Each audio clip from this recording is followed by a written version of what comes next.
You're listening to the Alan Alvarez Experience on AM 1130 and OC 882 KPHI.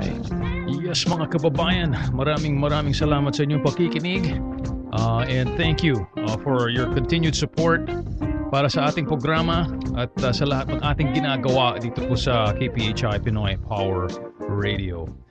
So nandito na tayo mga kababayan sa ating segment na tinatawag nating Congen's Corner, ladies and gentlemen. This is where we have our weekly update from the Consul General of the Republic of the Philippines, none other than Consul Julius Torres. But today, mga kababayan, our Consul General is not here, and we have a very able and very beautiful Vice Consul that we have on the line. Hello, Miss Joy. Hi, Kamusta Alan. po? Hello, magandang hapon po sa tagapakinig ng iyong programa, Alan. Salamat po. Yes, thank you very much and thank you for calling. Of course, no problem. Anytime, Alan. Yes, so bago tayo mag-umpisa, Consul Joy, gusto ko lang sabihin na congratulations and maraming salamat sa inyong pagkatulong dito po sa ating Parol Festival, which was very successful. Yes. On Saturday. I agree, Alan, no? Tsaka on behalf of the consulate, lalo na si Consul General Torres, we would like to thank everybody who from the very beginning have helped us and contributed what they could for the success of the Parol Festival. So ang Filipino community, kung wala sila, kung wala ang iba nating partners, hindi magiging successful itong Parol Festival na ongoing hanggang December 15. So araw-araw lagi tayong nagsimula ito nung November 30 nung ating ni-launch itong Parol Festival, tapos gabi-gabi merong programa sa consulate, may film showing, merong mga musical shows, kantahan, sayawan, palarong pambata. So kung pwede ko lang anyayahan kayong lahat na dumalo sa consulate, meron po kaming listahan ng mga programa, mga projects na nandun, yung mga ine-expect ninyo sa Parol Festival, pwede hong makita sa website. Yes, and I know that meron din tayong mga art exhibit. Yes, meron tayong photography Totoo. exhibit. Yeah, it's a running exhibit ng mga pictures ni Joy Viray Green, ni Arlene Guerrero, pati yung mga photography ng litratista kami. Naka-display siya sa Alay sa Sakada Lanay. So makikita nyo, it will the audience will have a glimpse kung gaano kaganda ang kulturang Pilipino through the eyes of the painters and the photographers. Yes, so very nice. At gusto ko lang sabihin sa ating mga parol makers, congratulations. Yan ang pinakamalaking parol na talagang nakita ko sa buhay ko talaga. Alam mo, tuwan-tuwa nga yung mga tao. Nakikita ko yung saya nila na nakarating ang parol, 16 feet parol mula Pampanga hanggang dito sa atin sa Hawaii. Masayang-masaya silang lahat. Yes, and we'll talk more about that in the program. Pero sa ngayon, gusto kong pag-usapan, Consul Joy, itong topic of diplomatic immunity. Okay? Now, I know na kayong mga in the foreign service, pag kayo'y magtatrabaho sa ibang bansa, you come here and they give you diplomatic immunity. Oo, totoo yan, Alan. Hindi lang diplomatic immunity and privileges. Yes, can you tell us, Consul Joy, ano ba tong diplomatic immunity and privileges? Ito kasing diplomatic immunity na sinasabi natin, in the simplest terms, ang ibig sabihin lang nito is a special form of protection na ibinibigay o ine-extend sa mga empleyado ng foreign missions who are the representative of their country in another host country. So pag ang isang diplomat pinadala ng country A sa country B, ang country B i-extend sa kanya itong sinasabing protection or immunity At the same time, si country B naman, i-extend din sa foreign nationals ng country A. Parang ano yan reciprocity. So, etong diplomatic immunity na to, importante to, this is granted because there is an underlying concept na the foreign representatives of a country can carry out their duties more effectively if they are accorded such a degree of insulation from the application of standard law enforcement practices of the host country. So may agreement tayo na mga sovereign countries, yung mga bansang meron tayong sinasabing Vienna Convention on Diplomatic Relations. May agreement doon na ni-state that the receiving state shall treat diplomatic and consular officers with due respect and shall take all appropriate steps to prevent any attack on his person, freedom, or dignity. So in a way, medyo untouchable ka. Yun yung para mas madaling maintindihan ng ating tagapakinig, yun ang ine-extend sa amin, yun ang diplomatic immunity na sinasabi. Okay, may tanong ako, Consul Joy. Paano kung halimbawa nahuli kang speeding? Okay, speeding. Okay. What happens? Okay, ganito yun, no? Pwedeng ang mga may status na diplomat at saka consular officers, pwede silang stop ng police officer, patigilin, pwedeng bigyan ng ticket, pero hindi pwedeng hulihin, hindi pwedeng arestuhin. So you can still get tickets? So, hindi kami exempt doon. Pwede kaming ma-issue ng traffic citation. But, pwede kaming hindi pumirma. Okay. All right. Pwedeng hindi mag-appear sa court. Okay. Unless may patunay ang State Department, lalo na yung mga drinking under influence, kung meron man. Yeah, DUIs. Yes. If they have established na itong taong to ay makaka-harm sa public, sa general public, pwedeng i-report yan sa State Department. Tapos ang State Department pwedeng bigyan ng notice. Oh, really? So, in a way, exempt in a way, kasi parang notices lang ang bibigay pero hindi kami, pwede ka magbayad kung gusto mo, pero maaaring hindi. Oh, really? Pero ang ano dito, Alan, this is the diplomatic immunity is, I think, double-sworded. Double-edged sword. Double-edged sword. Tama ka concept. Kasi, we are, tayo nga ang kinatawan ng Pilipinas sa ibang bansa. So, we should be more cautious. Yes, of course. Dahil dala natin ang pangalan ng bansa, people look up to embassy officials, consular officials, and they expect a lot from us. So hindi pwedeng, kailangan din mag-conform ka sa laws ng iyong host country. So, Siyempre naman. So yun ang diplomatic immunity na sinasabi natin. Okay. I got another question. Meron ako isa pang tanong. Okay. Marami tayong pinapanood ng mga pelikula, lalo na yung mga international espionage, yung mga ganun. James Bond. Yeah, James Bond, Jason Bourne, mga ganun, di ba? Okay.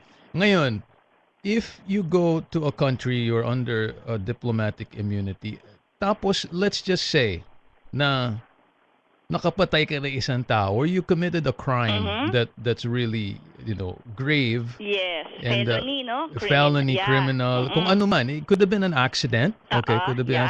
What will happen if you have the diplomatic immunity? Okay, ganito yan. Sabihin ko, ang diplomatic immunity, hindi ka, lalo na sa mga pinakamataas na kinatawan ng bansa, kunyari ambassador, tsaka yung mga officers niya, they cannot be prosecuted. Oh, wow.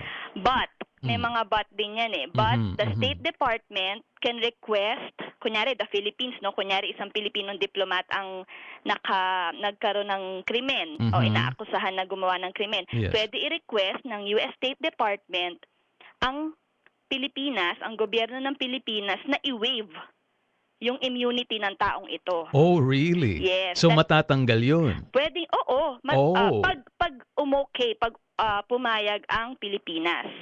Pag Ah, I na-waive ito, see. Mhm. pwedeng i-prosecute dito sa Estados Unidos itong gumawa ng krimen na Krimen. ito. Mhm.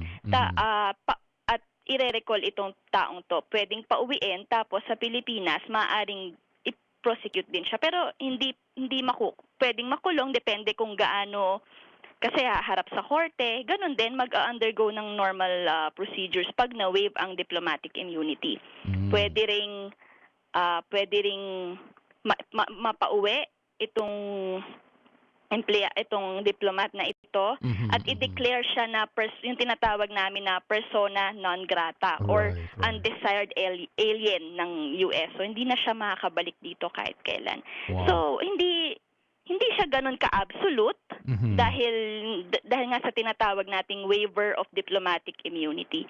Marami ng kasong ganyan na nakapatay, tapos gustong i-waive ang diplomatic immunity, so napapauwi.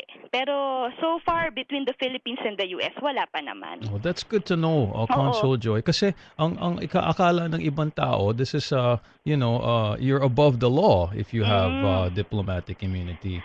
And hindi naman totoo 'yun. Hindi, oo. No one is above the law. Tsaka alam mo, more often than not, what always comes to mind, 'di ba? Pag sinabing diplomatic immunity is that na-exempt tayo sa obligasyon na mag-conform sa national and local laws of the host country. Hindi naman po Hindi ganun ganon. yun. Hindi Oo. ganon. Hindi ganon. Yes. Well, judging from all the consulate staff, you have great respect for the United States, and I know you're very law-abiding citizens. Yes, all of you there. Alam Thank ko you, yan. oo. Kahit pagdadrive, dahan-dahan. Yes.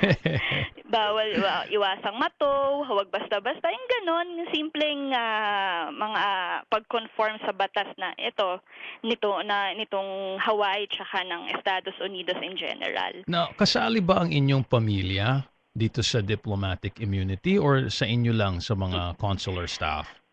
In the case of dito sa US yes, oo, they are accorded the same status as the Wow. principal and the Great. same level of immunities.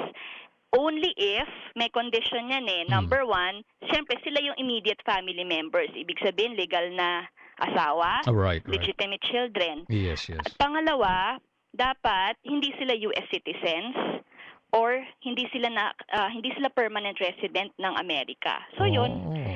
So kung ano yung ina-extend sa amin na diplomatic privileges, ganon din ang binibigay sa aming mga kabiyak at mga anak. Wow. I did not know that. Yun. Consul Joy. Thank you for clarifying that.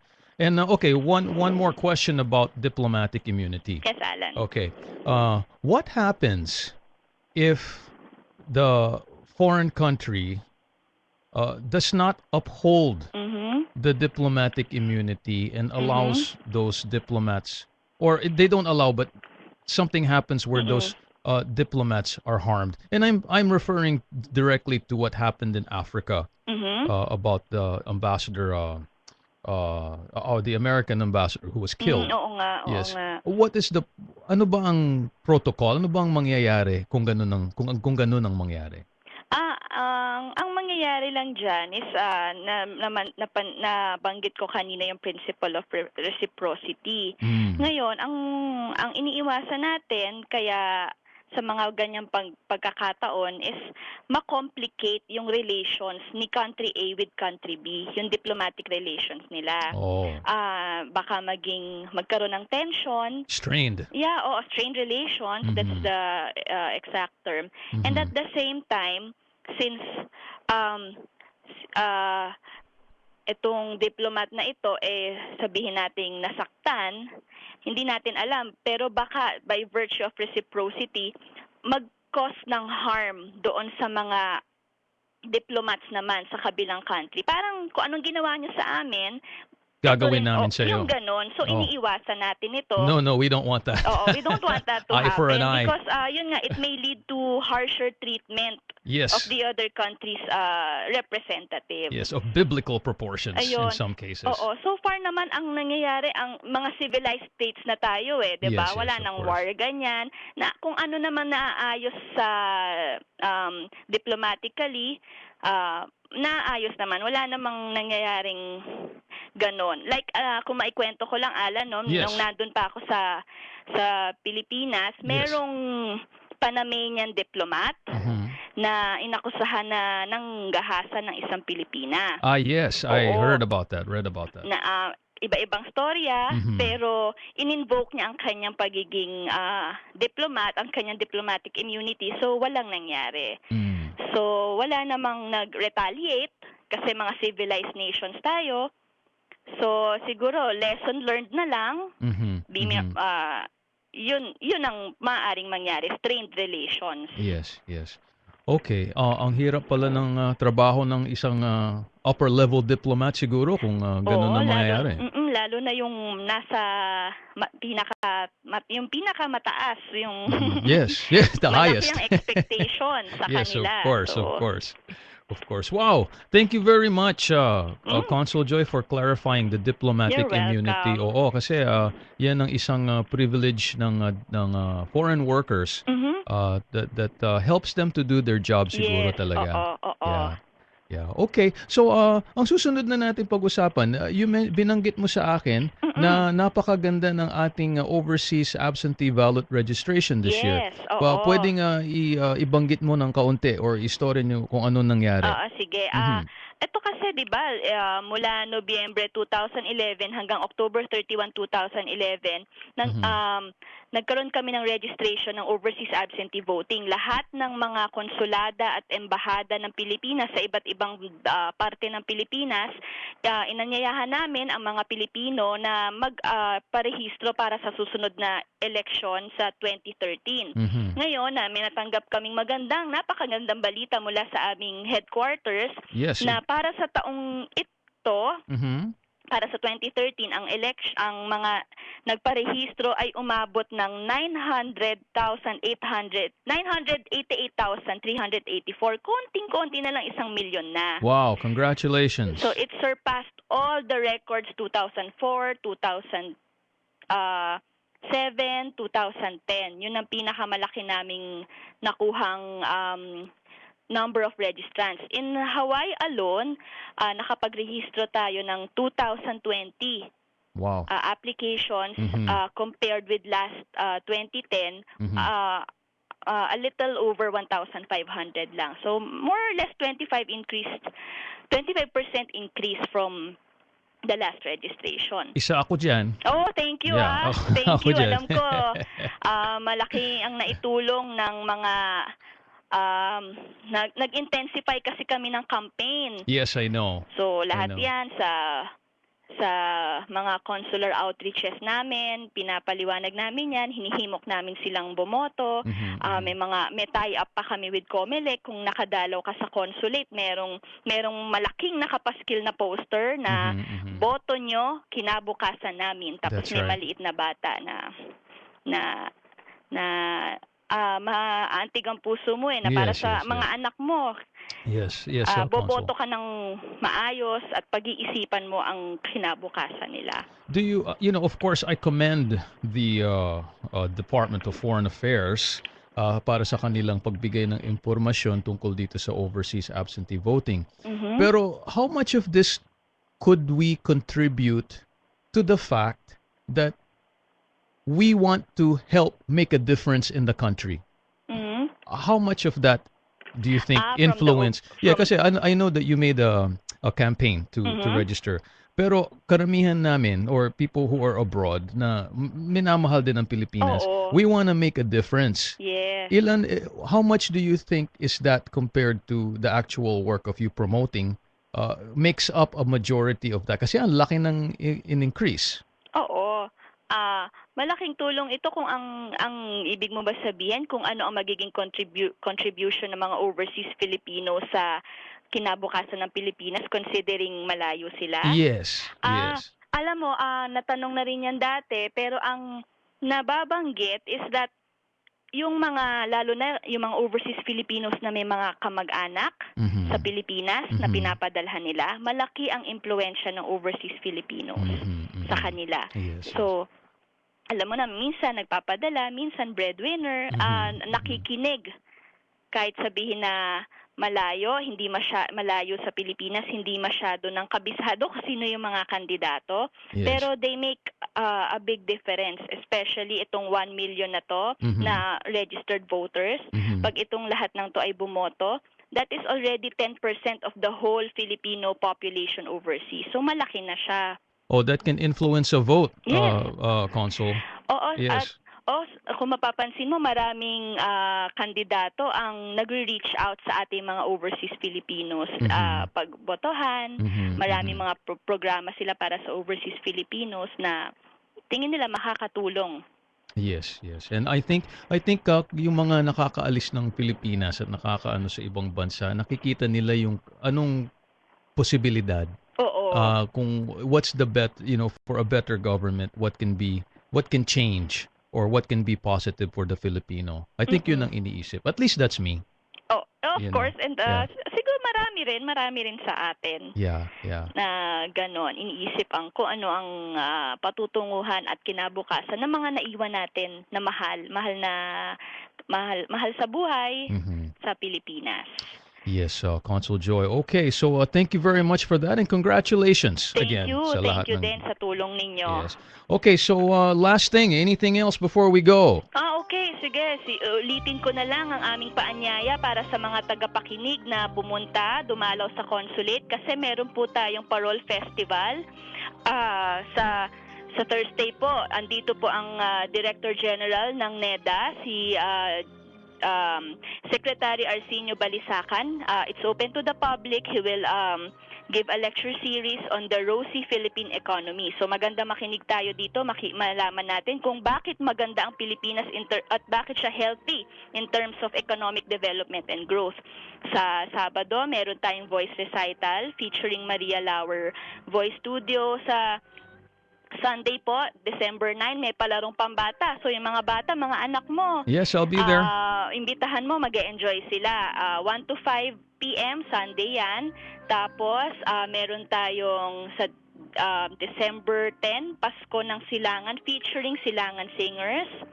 And then, may mga film showings tayo, indie film movies. And then, of course, hindi natin makakalimutan, Huwag December natin. 14. December 14, Friday po ito. So, KPHI night. Andyan po si Mr. Alan Alvarez, the very dashing Alan Alvarez. Thank you, Consul Joy.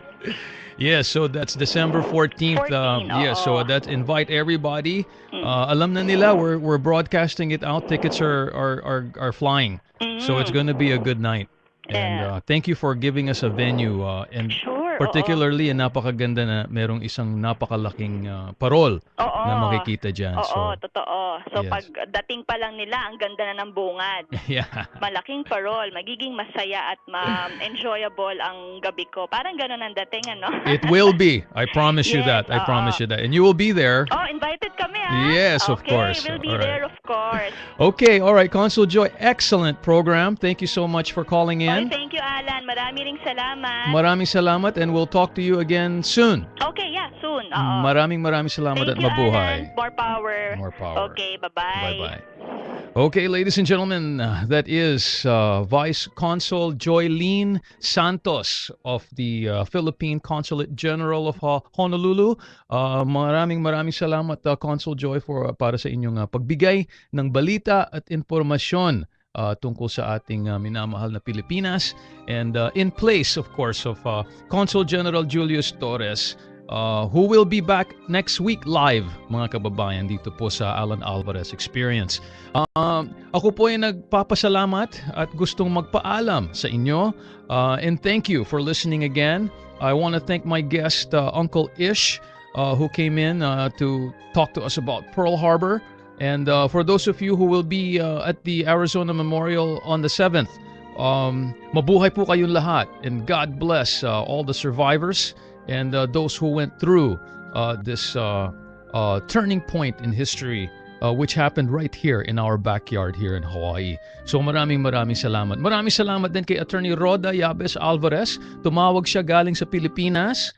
So babalik po siya sa Monday. Pero kung meron po kayong kailangan or nangangailangan kayo ng tulong, please, dumaan lang po kayo sa opisina. Bukas po kami, 8:30 to 4:30 every day, and then 9 to 12 on Saturdays.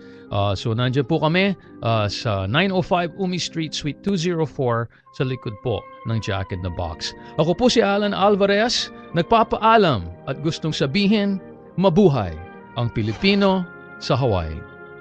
The following paid programming does not necessarily reflect the views of KPHI. KPHI Honolulu, K244EO Honolulu, 96.7 FM, 11:30 AM, a service of H Hawaii Media. Paska na! Naku, ang dami ko na naman palang padadala ng pera sa Pilipinas. Nauubos ang pera.